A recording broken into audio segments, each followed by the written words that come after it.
We here. Fucking amazing campus, man. This shit is so beautiful. It's the place that started it all.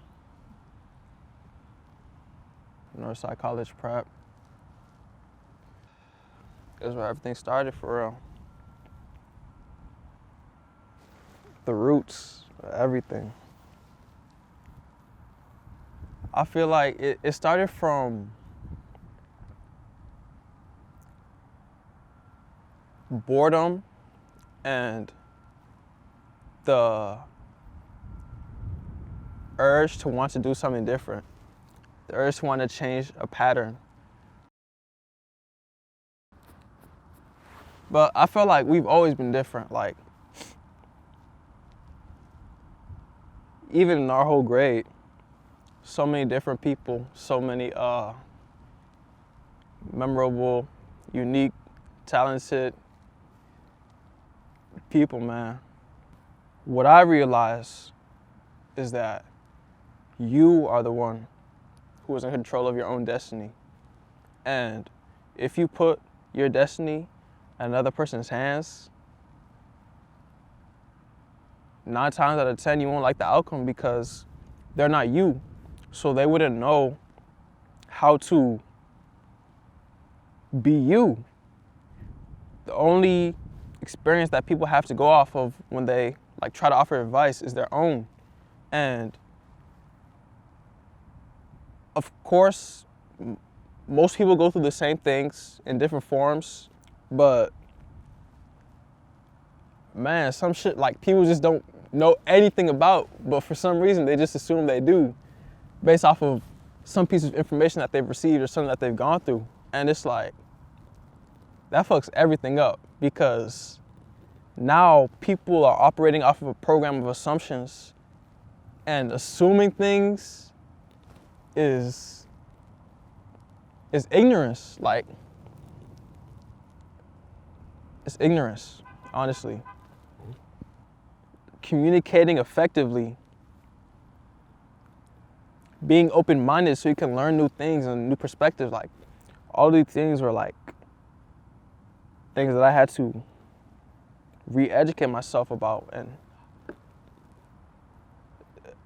after leaving, I feel like the world is not what I thought it was when I was there. That's kind of another theme that I'm exploring with this album is how did I trick myself into believing things that weren't true and not question them until a certain point? It's just crazy. For example, at this spot right here, we used to play Foursquare every day. Lunch, bro, we popping out. Foursquare used to be lines of 30 people, bro, 30, 40 people busting. We going crazy, getting it in, bro. And it's we used to have speakers, and the staff used to come out and tweak over the speakers. And just over us being loud, but it's bro, it's our lunch, we outside. And we need some way to release some of this energy that's been stored up because we've been locked inside of a building. But I guess they were valid in their issue with it because of course their office is right there. We used to be hitting the window and shit. What the fuck, bro? We used to be yelling, bro. We used to be loud as shit. But that shit was fun as hell, bro. That's the one thing that made school tolerable was those 20, sometimes 30 minutes of Foursquare. Bro, it used to be winter, bro, cold as fuck. I'm talking about and we're in Chicago, bro. It's minus 20 degrees, bro. It's ice everywhere, it's snow, we slipping and sliding and shit. That shit, it make it more fun though, cause it's it changes up. And it's it just makes you have an appreciation for when it's sunny as fuck and you shit crazy. Little things like that, I realized how somebody could look at something as a threat while somebody else could look at that and be like, no, like I can use that, or I need that, or that's something I enjoy. And it's all perspective. When I started to, like, in my senior year, that's when I kind of started formulating these ideas. And the end of senior year is when I actually started working on the album.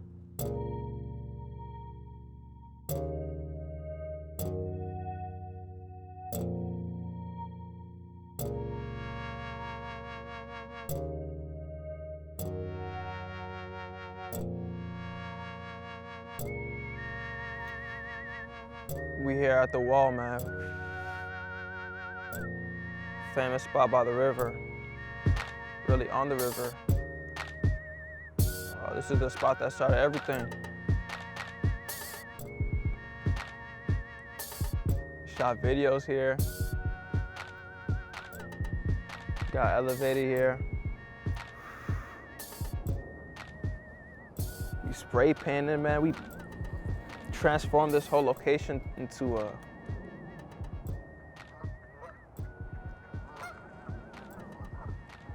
pristine piece of architecture.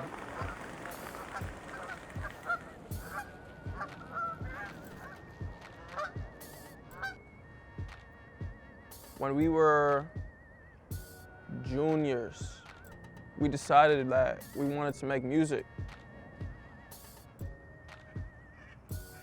And even before that, like, we would be freestyling every day. Coming here, speaker knocking, beats popping, bars dropping. Just going crazy. But then around junior, senior year, that's when we were like, you know, we want to get serious with it. So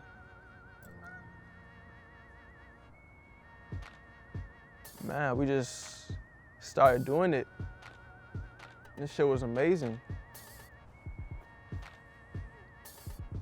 At first it started like, I remember we was recording at Toan's crib on this bogus ass mic. That shit was weak, bro.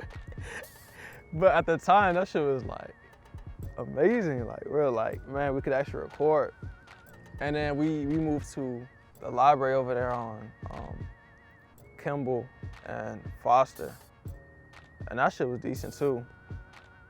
But then it wasn't until we got to Kasule Studio where we started making real shit. It sounded decent, like.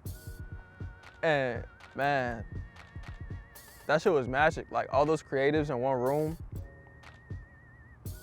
just exchanging ideas, energies, bro, like. Shit was amazing. I can't even describe it. The music that came out of that is music I never even imagined that we could make. But because we were going with the flow and not too worried about anything, it's like, this shit was just so natural and so clean, so refreshing.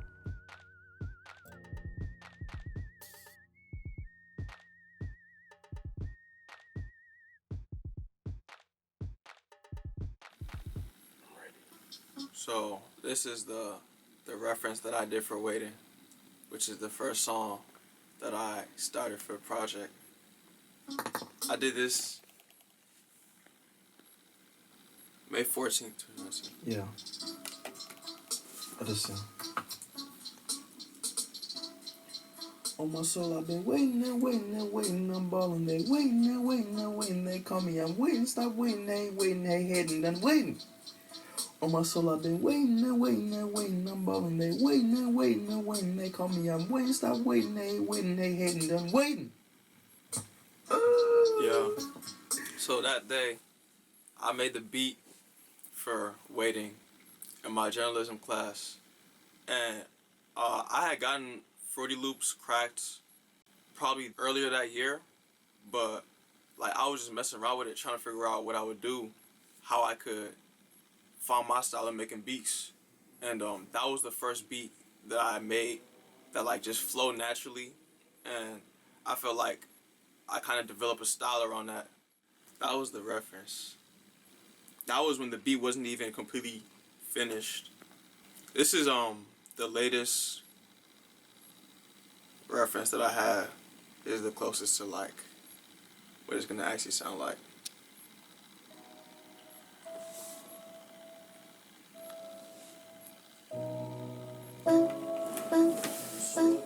So one of the things I had to do was like learn how to structure songs.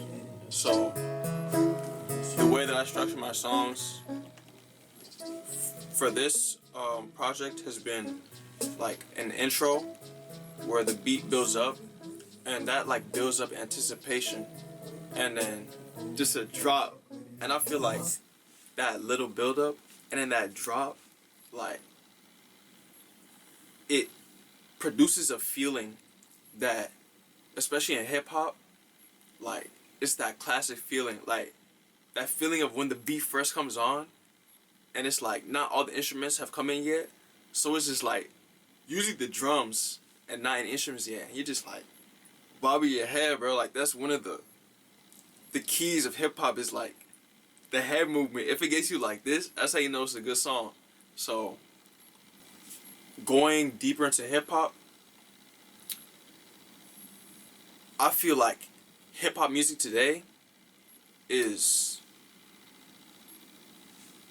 evolved a lot from how it used to be, but I feel like some of the most important like principles and values have been lost. So like things like lyricism, originality, character, wit, similes, like metaphors, being real, being like socially and politically relevant, like all of these have been lost, and there's of course still people doing them and they're very successful, but like in terms of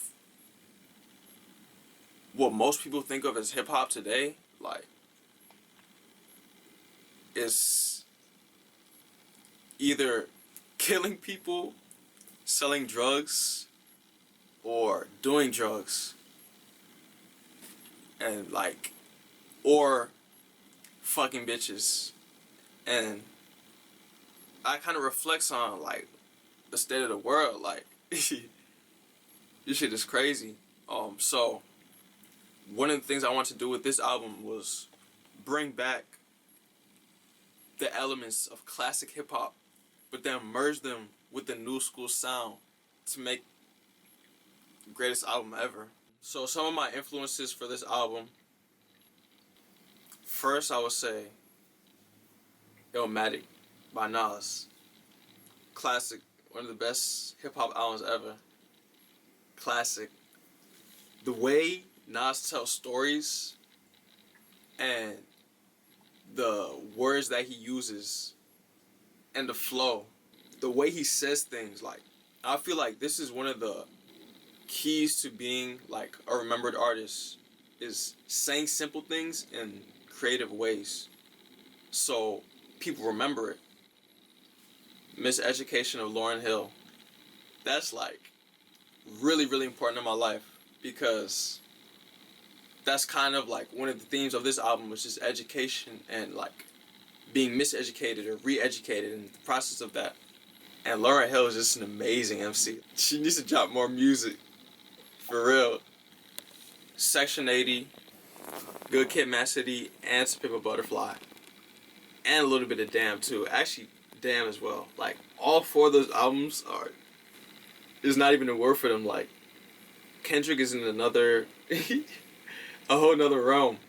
The way he plays with like tones and harmonies and textures and shit, that shit is crazy. His concepts, that's one thing that inspired me heavy. Kendrick's concepts, the way he has concepts to his albums, like that's another element of hip hop and music that needs to come back, which is like concepts and themes, so that the album takes you on a journey. And that's something I incorporated into this album. The way he speaks about really advanced and like complex things, but like simplifies it. Like a lot of his songs, when you listen to them, you could get like the surface level of it, But if you went deeper, you could also like bring deeper and deeper meanings. But it's also like very simple. Like that's one of the things he did with Damn, which is like he encapsulated like whole complex ideas in one word, or feelings in one word, and that's like one of the things I took for this album. And I didn't even know that I was doing this when I started. I just went with my gut and my heart and just like let the music make itself. I didn't try too hard. Um, and first I made all the beats. So all the beats were made a long time before I started writing.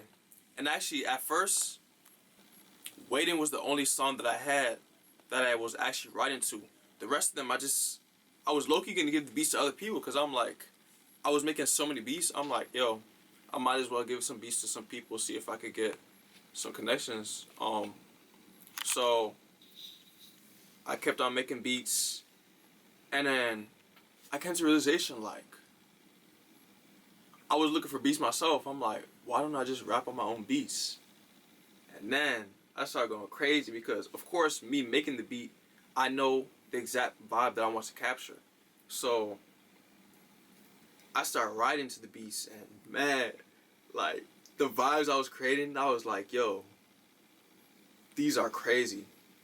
And then what I started to do was come up with the concept of this album, which is like a reflection of my life, but it's also realizing that I need to change the course of my life in order to be where I want to be, and also realizing that I have to constantly reinvent myself in order to get to where I want to be. So the album is called Re-Ed, and man, it's gonna change everything. Everything.